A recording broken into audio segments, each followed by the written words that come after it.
Seek joy, y'all. I'm Arwen of Tarot by Arwen. Today we're going to be talking about tarot for writers. It's one of my loves. I use tarot for my books. I write as Mary Lou Mann. We have a new release coming out. It's a rewrite of an old release called Cat's Play. And it's in a Sweet Sensations box set. It's 99 cents right now. Once it goes live, it'll I think be $3 for 8 books, which is still a deal. But 99 cents right now? Yeah. I got mine. Yes, I bought it. But we're going to be talking about writing today because I am doing NaNoWriMo for the month of November. And if you're not familiar with NaNoWriMo, it's for people who want to finish a book or at least get one really good and started. You write 50,000 words within a month, which is doable. I did it last year. Other people write way more than that. But I wanted to talk to you about goal, motivation, and conflict. There's a book by that name by Deb Dixon. I'll put a link in the drop down for you. I highly recommend it. It's now available on Kindle as well. It's an invaluable book. The idea of when you're writing is that you want your story to move forward, right? You don't want them just to sit there and talk at each other. And they wrote on. Thank you, Mr. Dickens. You want the book to have forward momentum so that your reader turns the pages. That's the key. I mean, that's the whole goal of writing. Turn the page, turn the page, turn the page. The end. Dang, I need more. That's what you want your reader to do. So I developed a spread around the idea of goal, motivation, and conflict. And when you read the book, you'll see that there are 2 levels of goal, motivation, and conflict. There's the outer goal, motivation, and conflict, and there's the inner goal, motivation, and conflict. You need both. Now, both don't have to be in every scene, but one or the other really should be. And remember that your hero has the goal, motivation, and conflict. So does your villain, or your antagonist, your protagonist, however you want to call them. I write mostly romance. Most of my books have some aspect of romance. Last year's NaNoWriMo was a sword and sorcery featuring a mercenary who had no job.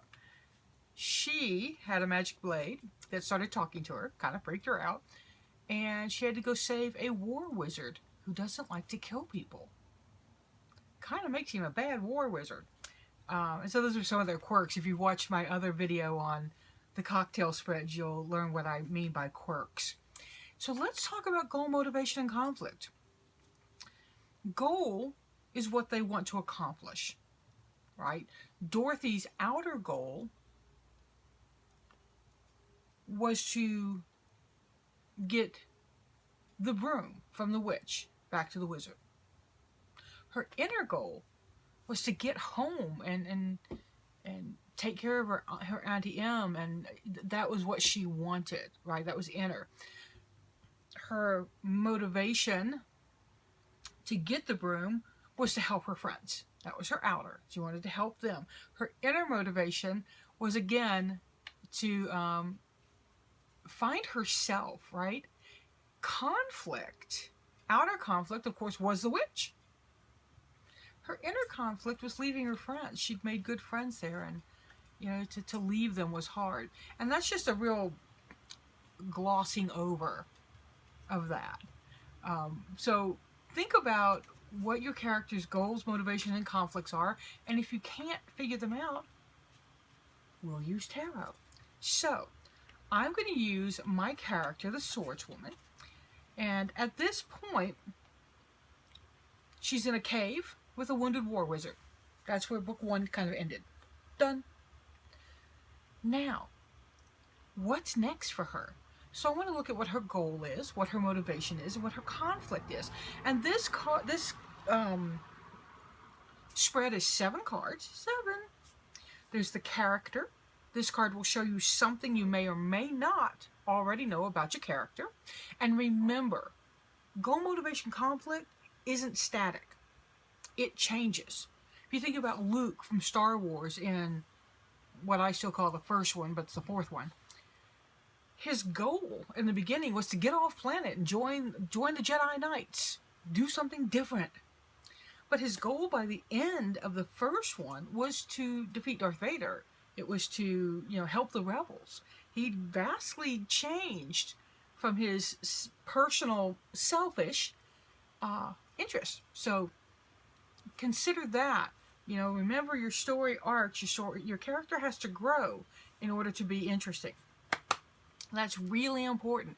And it's a hard thing because you don't want to give them a fully developed, non-bumbling character at the very beginning because he has no growth. She has no growth. Give her foibles. Give him, a fear of snakes, Indiana Jones style. And I'll use that a lot when I talk about it because it's one of the best examples I can think of. So, we're going to pull the first card. This is character. What did I say she was? Queen of Blades, swordswoman. Now, in this book, she is learning to be a better swordswoman. She's learning to be a specific type of swordswoman. So, this is very interesting because the owl there is a messenger. And I see this as her getting a message from a bigger being, maybe outside of the sword. Somebody else steps in and she's like, well, shit, now I've got a god involved. That kind of thing. She believes in gods. That's part of her religion. But I think that all of us, even though we may say, I believe in gods and goddesses or Jesus or God or Muhammad or whoever, if they just showed up on your doorstep, we'd all be a little taken aback. So I think that may be what's going to happen to her. Her goal right now, the Nine of Masks. Well, in this deck, masks are water or cups.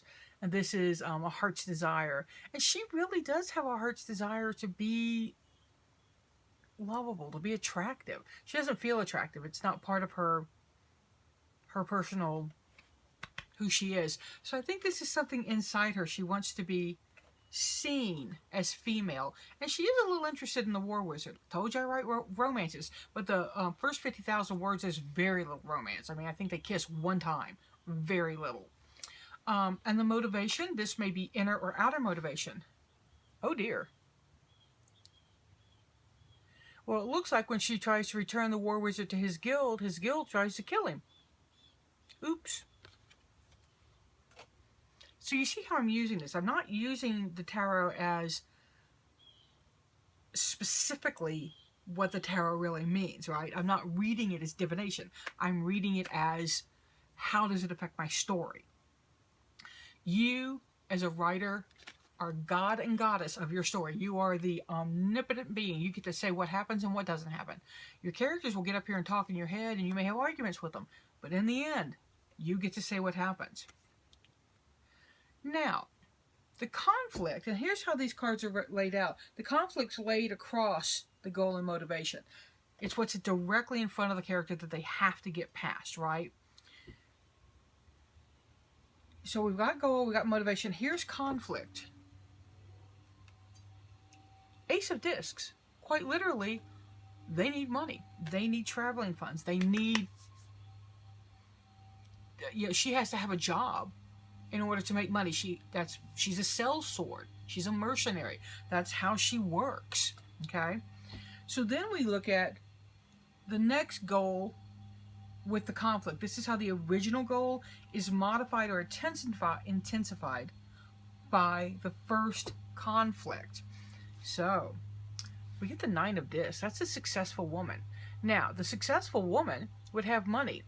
So, the idea of her not having money is going to really hit her. It's going to make her more driven to get money. She may make poor choices on how to get money. She may take a job that's not a good job. She may get herself in a bad situation. So that's kind of how I see this when I see that successful woman laid on top of needing money. The motivation is the Knight of Blades. Somebody's after them. Somebody's chasing them. Somebody is pissed off and coming after them. She did take the War Wizard out of somebody else's castle. The War Wizard was being sold as a pet prize, basically, so that he could work for a Mountain King. So I believe the Mountain King is sending people. So now they've got the guild coming this way and the Mountain King coming this way. Boom! Big things. The last card is the plot point. The plot point is where our conflict brings us. Ah, the Hierophant.